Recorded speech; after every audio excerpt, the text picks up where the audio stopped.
All right, we're here today with Candice Matthis and Debbie Nicols, who are the two Alphagals. And if you're not familiar with Alphagal itself, you're going to learn a lot right now. So I'm really pleased to have both of you here today. Thanks for coming on our interview series. Thank you so much for having us. Yeah, thank you. So you guys got together as a result of both having Alphagal syndrome, right? And you didn't know each other before that. Is that correct? Funny enough, we actually did know each other beforehand. Okay. And then you were so lucky as to get Alphagal syndrome. That's right. Briefly, Debbie and I actually met through a mutual friend not quite a year prior to my acute onset of symptoms. So we were very new friends. So I would say, that through that really daunting period for me over those few months, we became really close because I called Debbie my first responder. We now kind of refer to each other as that, but I just felt very pulled to ask her to come help me when my husband had to go back to work and I just couldn't get off the couch. So we were very new friends when all of that happened. And so I guess we should say Alphagal syndrome is an allergic reaction, and it's triggered by a sugar that is present in mammals. And it's carried by the Lone Star tick in this country, and it is probably carried by other types of ticks in other countries, because we know that people suffer from Alphagal in places like Australia, where they don't have the Lone Star tick. But it can be a debilitating, disease, I guess, right? And it's hard to figure out that you have it. So first off, I guess let's talk about how you guys found out that you had it, and that will convey some of the difficulties around the symptoms, which can be quite varied, right? I think you guys even said you, Debbie, had different manifestations of the allergy than Candice did. So I have, yes. Yeah. So do you want to talk about a little bit how, that long journey to actually find out that you had this syndrome? Sure. Yeah. Candice, do you want to start since you found it first? Sure. So I was actually bitten by a tick that I saw in 2007 when I was pregnant with my third child. And after that tick bite, about a month later, I started developing severe GI issues, went through loads of testing, and found out that I had a wheat allergy about 6 months later. So cut out wheat, went gluten-free, things started to get better. But over the years, things ebbed and flowed with that allergy, where I felt like I had been contaminated. I'd get a lot of GI issues, diarrhea. I'd wake up in the middle of the night where my blood pressure would plummet. I'd feel like I was going to pass out. But it was one of those things I never pinpointed that it was due to that tick bite back then. Sure. So it wasn't until 2018 that I started seeking out some deeper answers. And I saw a functional medical doctor to do some more testing to see if we could get to the root cause of some of my food intolerances. And I was put on a barrage of supplements. I was taking about 11 a day. They were all in gel caps. They were all bovine and porcine derived. And I woke up at 5 a.m., 5 days into this, to the room spinning. I was seeing double. I felt like my brain was being shaken.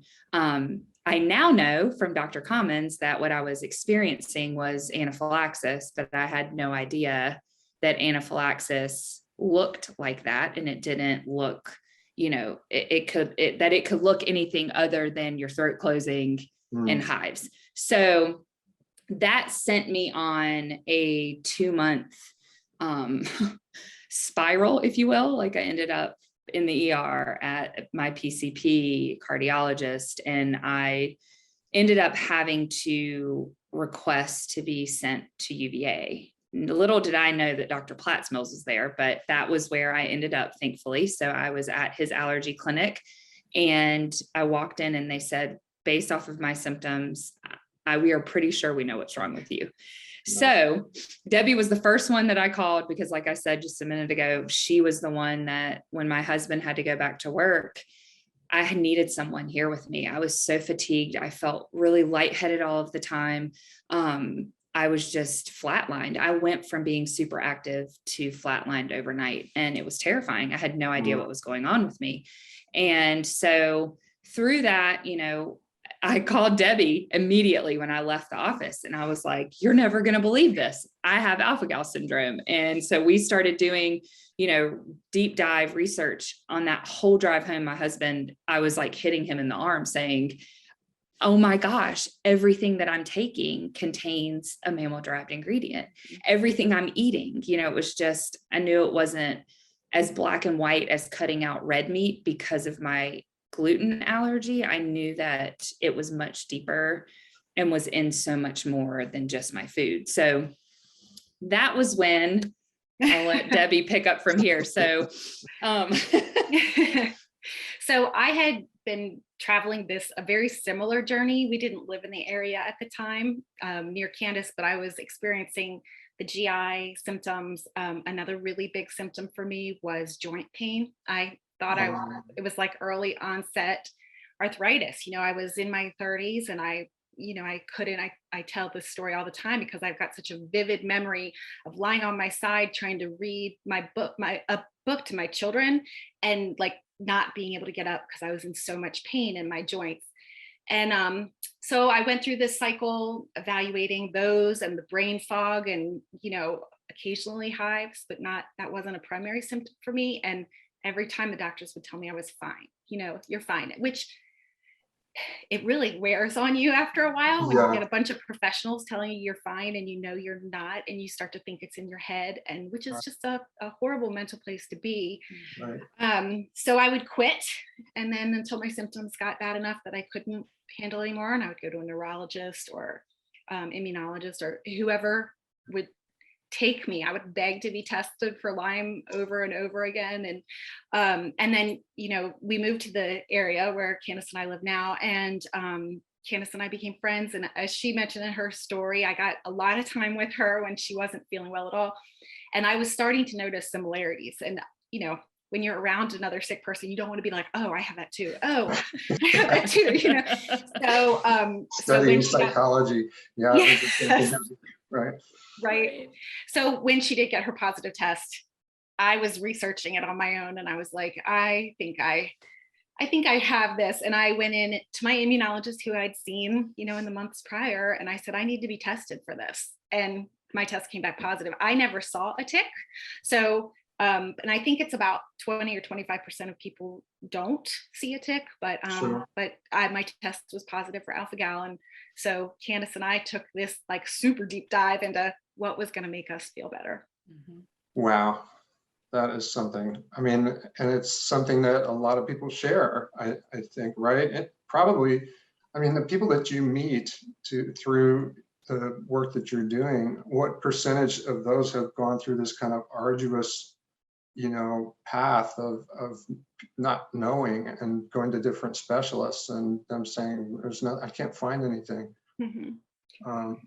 I mean, I think it's the majority. I don't know an exact percentage, but just in the tick-borne community as a whole, I think it takes a lot of people over 10 years to get proper diagnosis. And, you know, and one thing that I was going to say about, you know, when I was tested and that functional medicine doctor ran a barrage of tests on me where I had 23 vials of blood drawn in that first meeting with her, you know, after I met with her. And the Alphagal test is not a part of the tick-borne panel. And so that was never even thought about. So, you know, I think that's one of the things that Debbie and I really felt passionate about when we both got this diagnosis is we didn't know anyone else that had been diagnosed with Alphagal at that time. And we really wanted to help raise awareness and just share our experiences to help others hopefully not have to walk the road of suffering for so long. So, so yeah, I think Yeah. the majority of people, it takes a very long time. Hopefully that shifts. Right, right, absolutely. I mean, people, when we talked to Dr. Bill Blackley on one of our interviews, and he said, you know, he knew of people, he had been through all the same stuff, you know, doctors saying, I don't think anything's wrong and so forth. But he said he found out about people that had actually had surgeries on, you know, various, was that true of one of you guys? Oh, okay. So Yes. share a bit about that if you want to. Sure. Okay. Well, I was so distraught over the GI symptoms because they're not just like regular stomach pain. It's it would hurt so bad I thought it was dying. I thought my stomach was splitting in half. Oh, And so I eventually had my gallbladder taken out to try to bring some relief. And it did bring a little bit of relief, but not to the level that cutting out meat does. And I think you touched on something that makes a lot of these tick-borne illnesses particularly complicated, is that they don't look the same for everybody. You know, there's a completely GI variant of alpha-gal syndrome. right. You know, Candice and mine look different one from the Mhm. next, and how we react to things looks different. And Yeah. then with alpha-gal syndrome, you factor in this, you know, 2 to 10 hour delay in Mhm. response, which happens sometimes, but not all the time. It gets to be really complicated. So it's not that Right. we want lots of people diagnosed with alpha-gal syndrome. We just want to find the people out there who already have it, so we can tell them how good we feel now. Right. Yeah, absolutely. I mean, Yeah. this is kind of the biggest thing is for people that don't know. Right. So that's what's great about what you're doing, obviously, is trying to spread the awareness, and you've gotten some good exposure so far. There was an article in the Atlantic, is that Yes, right? Yeah. that's Yes. correct. And a feature on the Today Show, which is also awesome. And I think, you know, that's just what we need more of that. Yeah. And it seems like Alphagal, you know, I've been watching for it with Google alerts, you know, to see who's talking about it and stuff. And Right. that has increased quite a lot. I mean, over the past year, I think, you know, Yeah. just the news stories. Some of it is a little bit sensationalistic, you know, but it's like, that's fine, because we just, you know, all right, as long as people know Right. about it, then that's Right. good. So, yeah, I mean, so both of you, how long did it take, like from when you first started having those symptoms to when you got the diagnosis? For me, I think it's about 12 years. Yeah, mine was around the same time too. It's Yeah. interesting because Debbie and I lived apart. Like we didn't know each other at the time, but we both started having symptoms around the same time. Yeah. So that was like 2007 for me, I think. It was The right same around there for for- me. yeah. I just kind of associate it with when my kids were little, because I remember having to get babysitters to try to get to the doctor, you know? Yeah. Right. That particular part, I mean, when I heard that on one of your podcasts or whatever, that was incredible to me, to have kids, little kids, and be dealing with this stuff is just beyond imagination, I think. Yeah. It was challenging for sure, but now, you know, as the mom of 2 teenagers, like I've raised little advocates, right? So they like, if we're in a restaurant and somebody doesn't take me seriously enough about my allergy, which does happen, not Yeah. always, but sometimes, my daughter doesn't hesitate to be like, no, I'm sorry, I don't think you understand how serious this is. If you bring her Right. something and meat, then she's gonna have a anaphylactic reaction right here in your restaurant. Yeah. Yeah. Yeah. I mean, I do. I think it's great. And I have 3 teenagers, and I mean, my kids, I have anaphylactic reactions. Debbie has too, but for some reason I got the short end of the alpha-gal stick. And not that I wish that on you, Debbie, or anyone else, but it's last summer I was kind of in this flare because I also developed mast cell issues due to the tick-borne diseases. So I got caught in this loop of having an anaphylactic episode almost every other week for 6 weeks. And my daughter had to help me give me my EpiPen. My son had to drive me to the hospital because my husband was out of town. You know, it just, I think it's, I hate that they're having to go through it with us, but at the same time, I think that going through something like this with your family ultimately builds this piece of, you know, compassion and resilience, and something that I hope grows into something beautiful for them, so that they can be better advocates for themselves in all different situations, but also better caretakers for others. Because I think that has been something that Debbie and I have found in our own healing journey. That's another part of what we're doing with Two Alpha Gals, is when we're serving this community, it actually adds to our healing. Yeah. So I think, we try to find the silver lining in all of it, even though we don't want our kids faced with the traumatic event, but Right, sure. That's really a good point. And I think a lot of people, advocates may not have gone through Alphagal, but your kids really understand it. And so that helps to spread the awareness too, Right.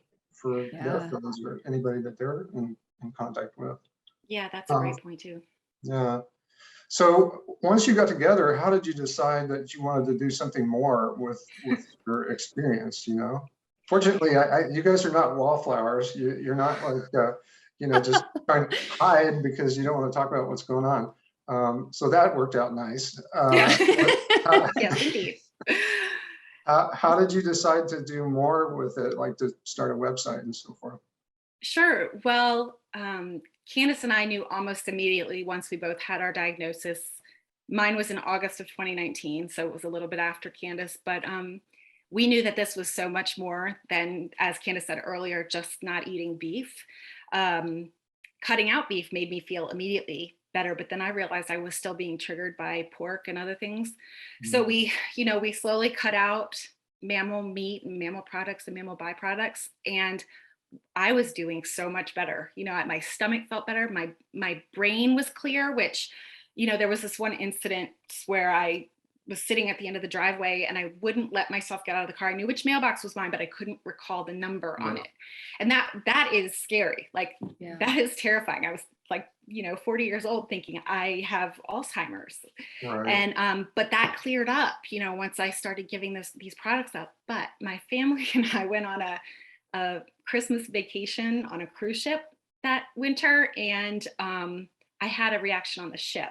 I had done everything that I needed to do as far as informing the wait staff and everyone in the kitchen about my allergy and that it was severe.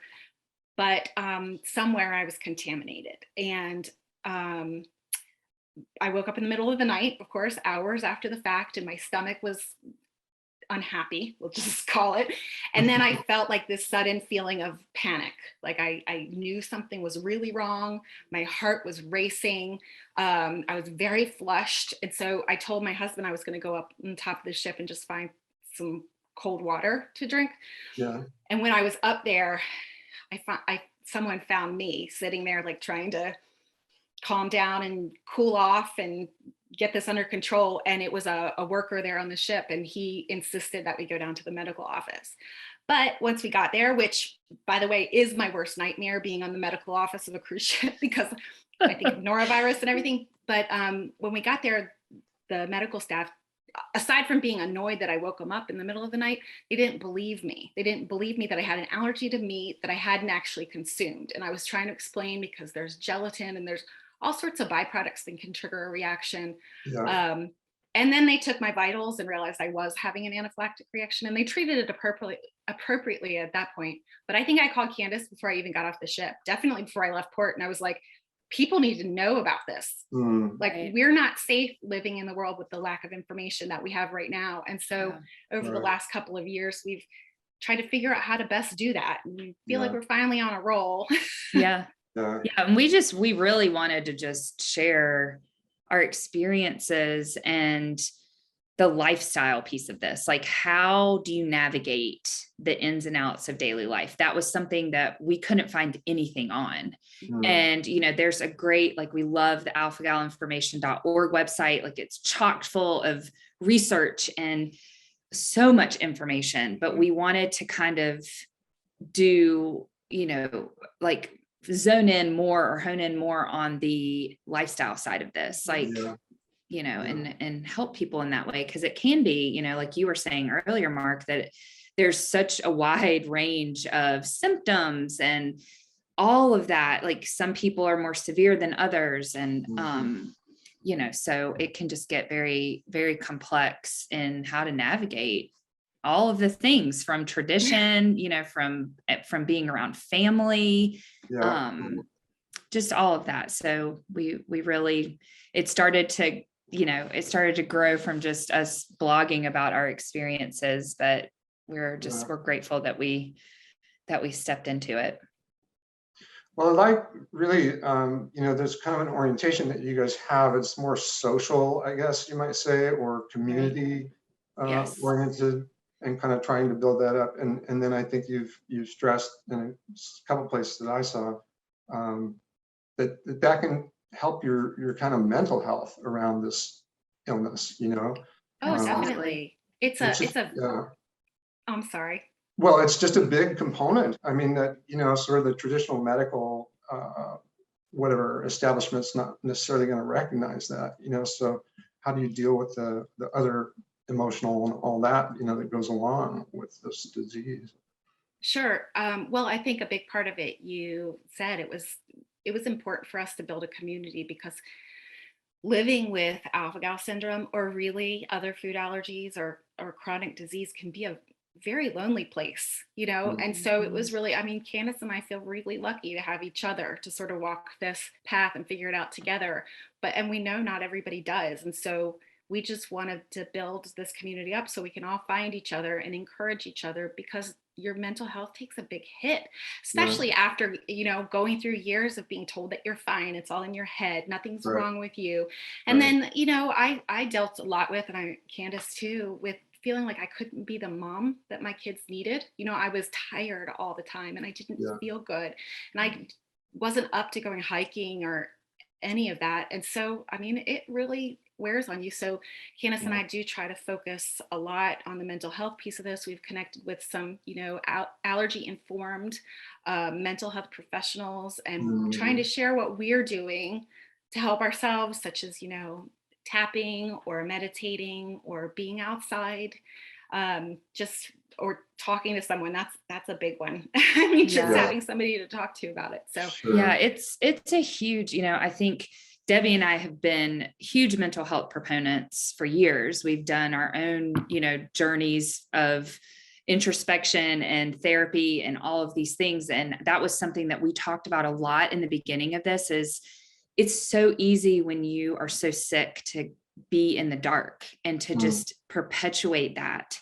What helps you step out of that? And I would tell Debbie, I'm a huge Brene Brown lover, and her books, I read them almost 10 years ago. And that was kind of my first step into thinking a little bit deeper, and then taking the step to actually go to therapy and get vulnerable and all of that stuff. And we wanted to bring light to that, to make it, it is such an important piece when you are struggling with a chronic condition or a severe allergic reaction. I experienced major PTSD after my anaphylactic episodes, that I went through a form of therapy called EMDR for about a year to help me with my anxiety. I had really bad anxiety about being alone, because I was scared I was going to react when I was by myself. And so I think it's just, the more we can talk about it, the more we can normalize it. And hopefully other people will be set onto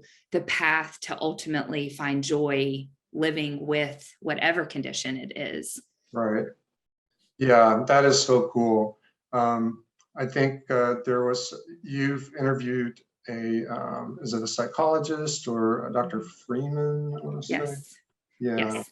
And what was the idea about interviewing her about Alphagal, or how that might work? Well, we came across her online. And I think that was the first time that I had ever seen a mental health professional that focused on food allergy patients. And I was like, oh my gosh, it was her. And then we've also befriended Tamara Hubbard, who started the Food Allergy Counselor Directory. So I think from all of, Debbie and I's work personally, we were just floored that this was actually a thing. And we were like, we have to share this. Like, more people need to know that this resource exists, and that there are mental health professionals that solely focus on this community, because it is, it is so, like I said, it's so complex for people because you're dealing, and like Debbie and I talk about, you're dealing with a delayed reaction component too, which leads to anxiety itself. Sure. If you are eating something new, are you scared? You're waiting like with your fingers crossed that you're not going to have a reaction. So that was kind of how it unfolded. And then Debbie, we emailed her, and she emailed us right back. And so, yeah, it just, again, it was like one of those things where we're like, we've got to just keep going with the doors opening. Like, this is what we're supposed to do. Right. That's great. And so you've got some videos on YouTube or where you ask her questions. Is that right? Or, okay. That's right. Yeah, we've got a couple of video series. One of them is the one with Dr. Freeman answering mental health questions. And we're going to be having her on our podcast here coming up in a couple of weeks also. And she's brilliant. And she dove right into alpha-gal inflammation when we shared with her our story. And so we've got Dr. Freeman's video series. We have Dr. Cummins' video series as well to answer medical questions. And then we're also, I think we've launched the first one, right? Of Dr. McGill down at UNC Chapel Hill. She's a gastroenterologist. And she's discovered a link between her patients who have been diagnosed with IBS to having Alphagal syndrome much of the time. So, because it can just look like IBS. Sure. Yeah. That's incredible. I mean, all these things being kind of linked together, and a lot of it is the result of just sort of lack of awareness. I mean, even in the medical community, right? Because they're not kind of connected dots. Yes, that's very true. Yeah. Really important.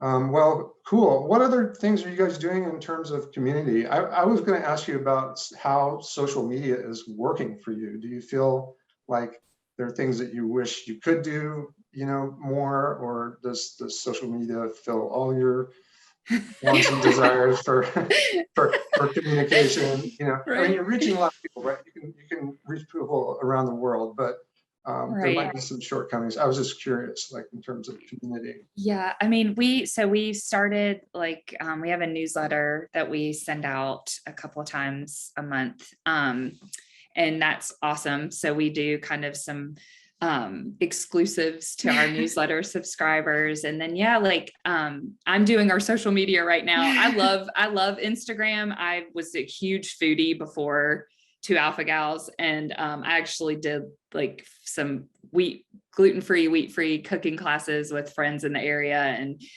so I love posting pictures of food.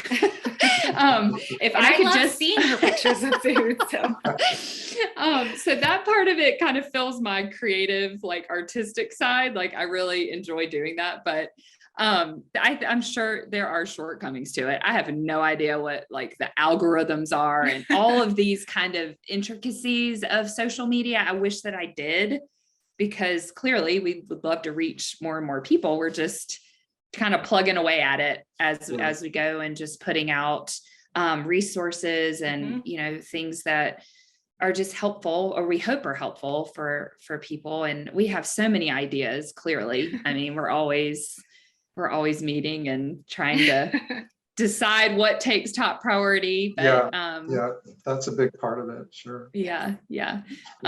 So we do. I mean, I try to engage with everyone that messages us, and our hope is that our community just keeps growing, and maybe it morphs into something bigger. I mean, I don't know, we just have to keep taking the next step. That's what we right. Yeah. And you may find other people that are fired up, that have other skill sets, that want to contribute. Yes, absolutely. Yes. Might become 3 Alphagals or 4 Alphagals. All the Alphagals. All the Alphagals. There you go. So yeah. Well, that's really cool. So I don't know, do you have any other thoughts on like what you'd like to do for the future? I mean, do you guys think about that at all? Like what would it look like? If you could wave a wand, what would you do in the next 5 years? Well, I think one of the really big things that we'd like to do that we haven't done yet is have some influence over labeling. So it's very hard to navigate shopping for food or body products or health products or anything, because a lot of us, including Candice and I, react to, body soap and shampoo and liquid, hand soap and detergent and things like that. So, Right. And they don't have to publicize where their sources are coming from. So Yeah. we would love to have an impact on that. And I think a lot of that will be our community growing so that our voice gets bigger, Yeah. so that it does get easier, because even some vegan food is not safe for us. And, some vegan labeling is a little bit, not everything that says it's vegan is certified vegan. And then additionally, there's been some studies that show that some other vegan things such as carrageenan actually contain the alpha-gal epitope and can trigger a reaction. So I think labeling would be the big one. The other one I would have said was our podcast, but we already started that. So check that box. Yeah. And I would add probably we both talk about doing more speaking engagements. We love to talk. We've had the opportunity and honor to speak as keynote speakers at the Alphagal Symposium last year in Martinsville, Virginia.